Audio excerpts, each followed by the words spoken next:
Tout ce que vous avez vécu n'a servi qu'à vous mener à cet instant. It was about that time. We were in a library in Phoenix, and I spotted a book on a shelf. I learned that there was an intelligence out there that was wanting and willing to communicate with us, and that some appeared to be as dumb as the dumbest of us. Vous est-il déjà arrivé de penser à quelque chose ou à quelqu'un et le voir la seconde d'après apparaître dans votre vie? Un coup de fil, une opportunité, un entretien, une somme d'argent qui tombe à pic. Vous êtes-vous déjà demandé comment se réalisent vos rêves? Dans cette vidéo, je vais vous parler d'un ouvrage qui répond à toutes ces questions. La loi de l'attraction! Une fois n'est pas coutume, on va rentrer directement dans le vif du sujet sans faire de biographie d'auteur. Déjà parce que ça rallonge un max le format des vidéos, mais surtout parce qu'en fait, même si on va se focaliser sur l'œuvre de l'auteur, il se trouve qu'il y a plein d'auteurs et de livres intéressants sur le sujet, donc vous aurez aussi droit à quelques punchlines inspirés de leurs bouquins. Ah, au fait, pour tous ceux qui débarquent sur la chaîne, sachez que vous pouvez vous balader de chapitre en chapitre sans pression, mais que regarder la vidéo dans l'ordre vous donnera une bien meilleure compréhension du livre et du contexte dans lequel il est sorti. Ne manquez pas non plus la fameuse scène post-générique qui est le trailer de la prochaine book review de la chaîne, dont le thème est à deviner en commentaire. Bienvenue sur Goms Expérimente, la chaîne qui vous fait voyager à travers les âges, les pays et les époques par le développement personnel.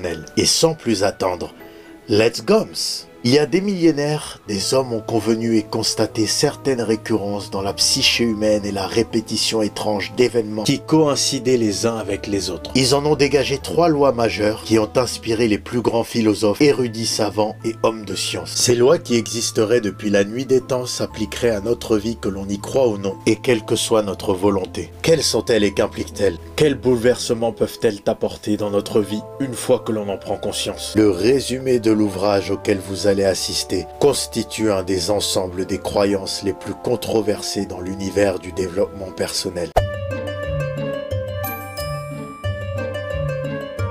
Qu'est-ce que la loi de l'attraction? La loi de l'attraction est une loi universelle qui met en lumière un lien entre nos pensées et notre réalité physique. C'est la capacité à attirer dans nos vies ce sur quoi nous nous concentrons et ce que nous voulons obtenir. Cela stipule que chaque être humain vient sur Terre pour apporter une valeur ajoutée au monde physique tout en créant son propre univers spirituel. La loi de l'attraction est la plus puissante et la plus importante des lois éternelles de l'univers. Les 3 lois éternelles de l'univers. Toutes les pensées qui se ressemblent s'assemblent comme des aimants pour provoquer les événements qui surviennent dans notre vie. Une pensée en attire une autre du même type pour au final se manifester dans le monde réel. Ainsi, la loi de l'attraction déclare qu'il n'y a aucun accident ni aucun hasard dans les événements qui surviennent dans notre vie, en respectant les moindres détails de ce que nous avons pensé et imaginé. Cette notion est appelée l'état d'être. L'ouvrage démarre en faisant un constat déplorable que beaucoup de gens ne se voient pas à travers leurs propres yeux et que souvent ce qui est vu à travers le regard d'autrui ne correspond pas à ce que l'on veut voir de nous-mêmes. En résumé, si nos pensées se dirigent vers ce que l'on ne veut pas, c'est précisément ce que l'on attirera. Mais ça fonctionne aussi pour ce que l'on veut. Donc plus on est précis là-dessus, plus le résultat va ressembler à ce qu'on a demandé à l'univers. Beaucoup de parallèles sont faits avec les croyances populaires et des mythes comme celui d'Aladin sont pris pour exemple pour dénoncer et remettre en question les limites que l'on peut se mettre à soi-même ou aux autres. Car en effet, à l'image de la loi de l'attraction, le génie n'avait dans l'histoire originale d'Aladin pas 3 souhaits à faire exaucer, mais en réalité une infinité. Ainsi, nous serions tous invités à nous tourner vers ce que l'on désire et surtout plus important encore à s'attendre à le recevoir et ignorer tout ce qui n'en fait pas partie. Par exemple, si vous êtes un anti-guerre, soyez plutôt quelqu'un qui est pour la paix. Si vous êtes un anti-raciste, soyez plutôt quelqu'un qui est pour la tolérance et la diversité. Bref, je crois que vous avez compris. Dans ce mode de pensée-là, il n'y a donc pas de victimes, mais seulement des co-créateurs. C'est la répétition de la pensée combinée à une émotion forte et positive qui attirerait la manifestation dans le monde réel de ce qu'on veut. Mais pour ça, impossible d'y arriver sans comprendre les règles du jeu de notre expérience physique. Ces règles stipulent que nous aurions vécu plusieurs vies avant celle-ci,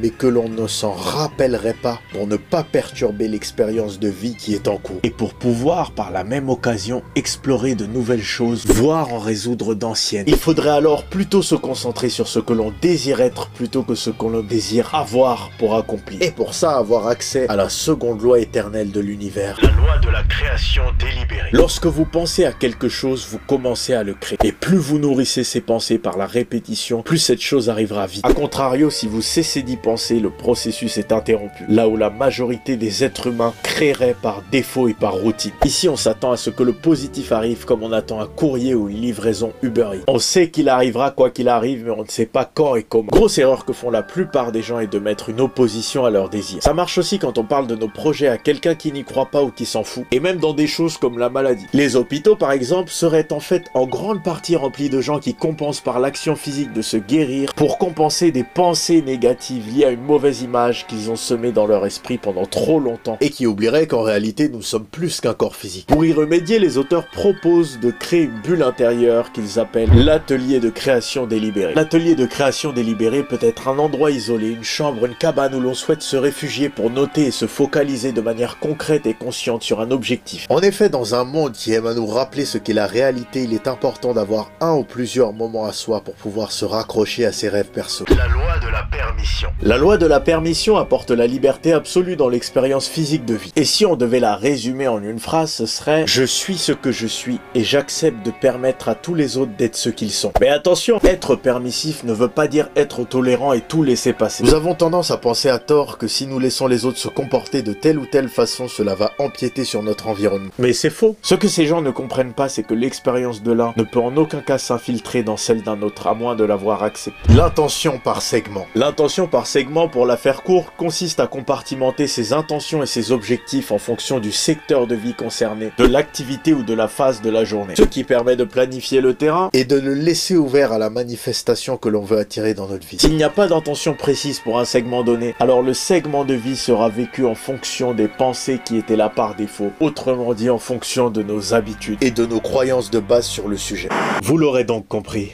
L'un des plus grands mensonges de l'humanité est de penser en termes de manque et de limitation personnelle. Car que se passerait-il si du jour au lendemain notre potentiel profond était révélé et que chacun s'élevait personnellement au-delà de tout ce qu'il aurait pu imaginer? La peur de l'autre, la méfiance, l'avidité, l'avarice et la mesquinerie nous feraient croire qu'il n'y aurait alors plus de place pour tout le monde. Mais les ressources de notre univers et les projets qu'il a pour nous sont bien plus larges et nobles que tout ce que nous avons pu concevoir jusque-là. Il y a au fond tout autant de manières de réussir que d'individus, de conceptions diverses et variées de ce qu'est la puissance personnelle. Et lorsque tout ceci apparaît clairement à l'esprit de l'homme, alors ni même l'opinion des autres, ni leur regard et leur voix négative ne peuvent l'arrêter. Voici donc finalement les 4 clés pour devenir maître de son univers personnel selon les auteurs de la loi de l'attraction. Entreprendre le processus du pouvoir, qui se décompose en 2 étapes. La première étant de faire preuve de gratitude et de se rappeler de ce en quoi nous sommes reconnaissants. La deuxième étant la visualisation, car le cerveau ne fait pas la différence entre ce qui est vécu et ce qui est imaginé. Et se l'imaginer au présent, car si les sentiments restent dans le futur, alors ils s'éloignent en permanence, encouragés par l'exemple plutôt qu'en cherchant à sauver et changer les autres. Tout ce que nous sommes est le résultat de ce que nous avons pensé à un niveau personnel. Il convient alors à chacun d'entreprendre ce cheminement pour être son propre salut. Tout ce que l'esprit humain peut concevoir, l'esprit peut l'accomplir. Développer l'intention délibérée, c'est-à-dire prendre conscience et garder en tête son objectif dans chaque action que l'on mène. Et enfin, finalement, suivre son système de guidance intérieure. Il arrive souvent que nous sentions physiquement ce que nous devons faire ou ce qu'il va se passer, mais que nous nous empêchions constamment d'agir en conséquence et de suivre ce ressenti initial. Certains l'appellent l'intuition, Dieu, la première impression ou le gut feeling, mais peu importe le nom que l'on lui donne, car souvent ce système de guidance nous donne raison et nous montre d'avance la voie que nous hésitons bien trop souvent à emprunter. La loi de l'attraction nous apprend à ne rien attendre des autres que nous ne serions capables de nous donner à nous-mêmes. S'agit-il d'une philosophie qui consiste à faire semblant jusqu'à ce que le mensonge devienne vrai, d'un placebo ou plutôt d'une prophétie autoréalisatrice? Quel que soit le degré de vérité qu'il y a dedans, tout ce qui existe est énergie et tout le pouvoir vient de l'intérieur. Nous sommes les architectes de notre propre destinée. Nous écrivons l'histoire chaque jour,